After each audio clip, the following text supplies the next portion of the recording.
What's up, Guns Out Nation? John Keys. Shermichael here with the planters. Listen, we don't usually do things like this, but we've had an exhilarating 3 days here in Fort Scott Munitions.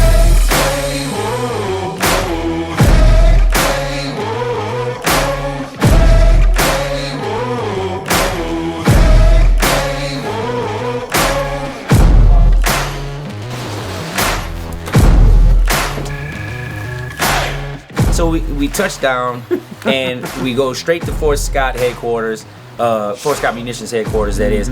And I mean, we find ourselves in a mission. Down adjustable vehicle here. Okay, that'll be their demarcation point. A full-on CQB. Man, I was like DEA or something, drug. Yeah, no, it was a big deal. FBI. I mean, we had like, persons of interest and hostages to rescue, and I mean, it was. And the intel. And these are the photos we have. And here's our inside man. Yeah, straight whiteboards, photos, passing around photos of operatives and whatnot. I mean, something that you never really experience, even if you're just in baseline military personnel or something like that. I mean, this was really high level. No, it was. Yeah. So it's very, very interesting, man. So we've spent about the last 3 or 4 hours going through some principles of patrolling, some CQB. So what these guys need to do now, what's critical to them having a successful mission, is they take all the principles that we've taught them over the last 3 or 4 hours and apply it to now our real world situation. I would say, for the recap, listen. When we got in those vehicles and drove up to that abandoned wreckage warehouse, whatever you want to call it, and those pyrotechnics started going off, sounding like actual gunfire. Straight to the left of this car.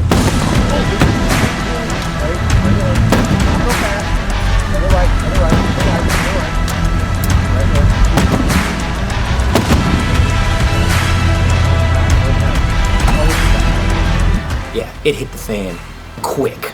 I mean, it really was like a real life, real world simulation, if you will. And I was thinking, when we were all in the briefing room, going over all of the intelligence, where the person was, what we were going to likely look for, how many potential hostiles there would be in the building.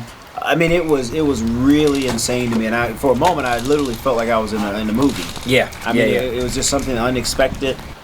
We don't want you guys to really try to kill this person because we need further intelligence from him for another I mean, guys, you're gonna see it, okay? Yeah. It was insane. Yeah. I've never done anything like it. And like John said, when we got into the vehicles, it's raining outside, man. Oh, I forgot about the rain. It's dark, man. It's wet. We are leading the pack right now, getting ready to make the approach for the high-value target.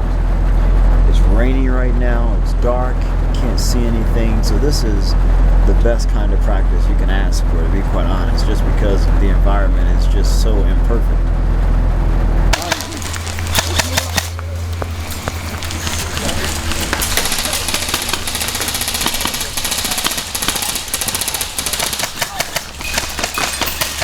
It wasn't necessarily warm. Yeah, I gotta be honest. If someone would have told me exactly what all that was gonna be, I'd have been like, yeah, no, I'm kind of good.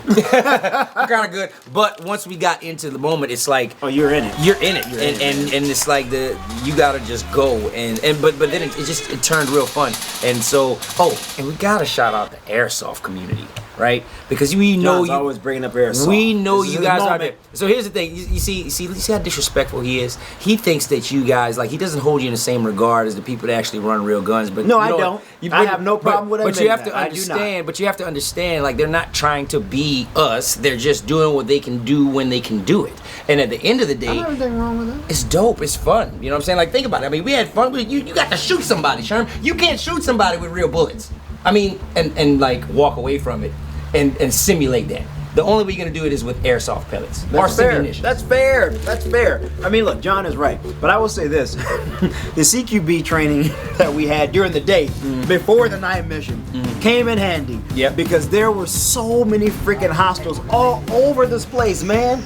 I mean, in unexpected places, up high, up low, rooms dark as hell, hiding behind stuff. I mean, it was intense. Listen, I got shot in the leg. I got shot. I caught some ricochet in the arm, and I caught one around the leg too. And them things sting. They sting. No, they do. Like, and They I mean, definitely do.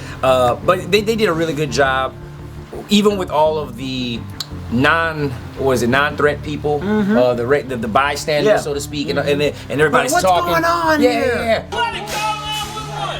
Real clear. Hey! Who are you? Hands up, please. Hands up. Who are you? Stack. Hey, I need to see some ID from you guys. What? It sounded like a video game, because that's exactly what they sounded like, and it was just it was a hair-raising experience in a very good way, and you really got to see what it feels like to engage somebody with a very realistic simulation rifle and pistol. You guys have an external threat. Hang on. We need to try to neutralize on our end. In your possession. I mean, it was awesome. Yeah, one thing that I learned, and people always say you got to be accountable for every shot. You have to be accountable for every shot. When you're in that kind of scenario, and you get tunnel vision because there's so much happening with the body, as far as excitement and nervousness, and you don't want to get shot. You don't want to shoot a bystander. You don't know if a bystander is really an actual bystander, which I found out. One guy was not. He was for like the first 30 half, minutes. right, and then I right, know and then he pulled out a gun.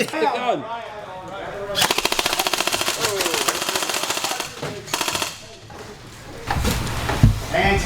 Let me see your hands. What you are doing? Hands. Get on the ground. I've got another phone for you because we may need to consolidate stuff. And looks like we've got a fall on target. Yeah, roger that. We've got 2 enemy KIA and 1 unknown. Copy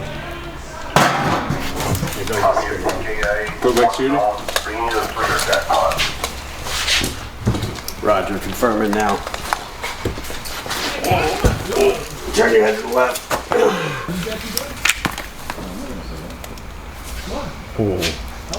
Wade, 2 KIAs, enemy KIAs, and we have jackpot. I mean, guys, I understand why people on SWAT, DEA, FBI, why those guys train so hard for this kind of stuff, John. Because you do have to be accountable for every shot, man.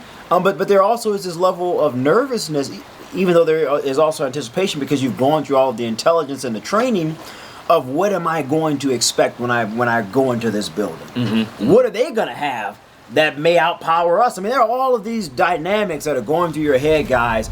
It's night. We're wet as hell. We don't know what's going on, man. It really was like a once-in-a-lifetime type of a training scenario for me because you just don't get that every day. No, you don't. You don't.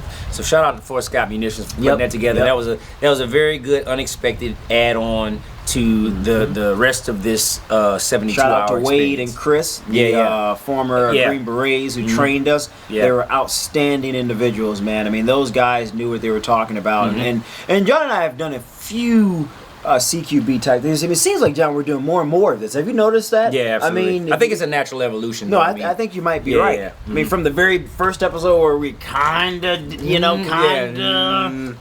right, caveat, kind of, to when we were at Primary Arms thing, where we really went, we had to get we had to get the hostage. To this, I think this was probably the most advanced stage that we've ever done. And I definitely want to do more. There are a lot of things in this that you guys will see that I was thinking about, John, that I'm just like, I wish I could have learned more of this when entering the room.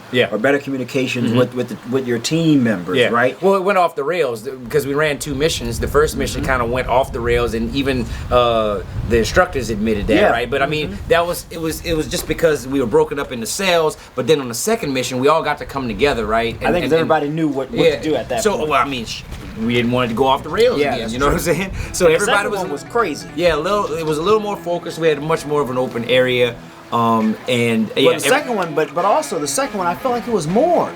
I mean, because when we moved up to the second level, guys, there were a ton of people still downstairs shooting up at us.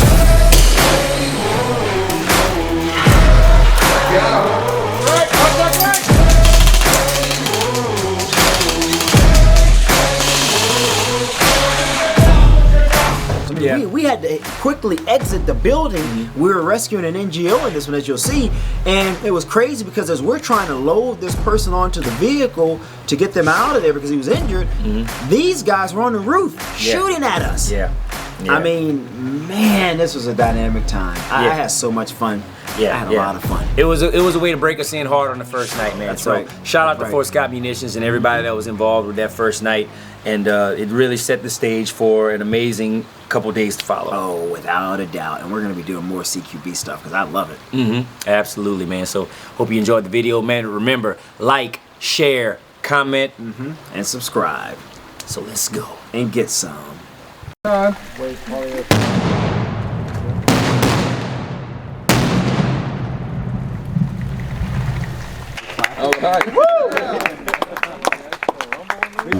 Let's go. We're getting ready to do some pistol training with Kris Paronto. The guy's legendary. He is truly a warrior's warrior, if you will.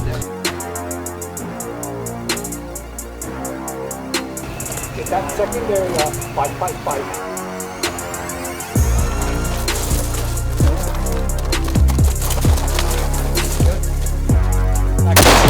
I'm allowing myself elimination of human error by seeing what I'm doing. We're just going through it like everything else we do. We just always start with the basics. Because we're about to start shooting again, so let's go.